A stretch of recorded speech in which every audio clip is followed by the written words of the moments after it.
My name is Sadvikram. Thalassemia major and disease నుంచి bone marrow transplant అయ్యి recovery అయ్యాను. Hi, hello sir. Welcome to our show. Thank you, Satvik. Thank you for having me here.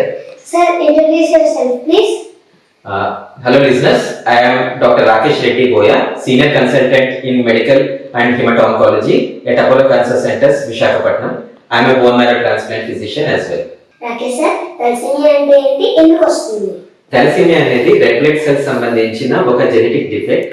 ఈ defect వల్ల red blood cells bone మ్యారోలోనే death అయిపోయి blood లోకి రావు. దానివల్ల హిమోగ్లోబిన్ బాగా తగ్గిపోతుంది. సో ఈ జెనెటిక్ డిఫెక్ట్ మదర్ లోని ఫాదర్ లోని మైనర్ డిఫెక్ట్ కింద ఉండి చిల్డ్రన్ లోకి వచ్చేటప్పటికి రెండు డిఫెక్ట్స్ కలిపి మేజర్ డిఫెక్ట్ కింద అవ్వచ్చు. Okay, thank you sir.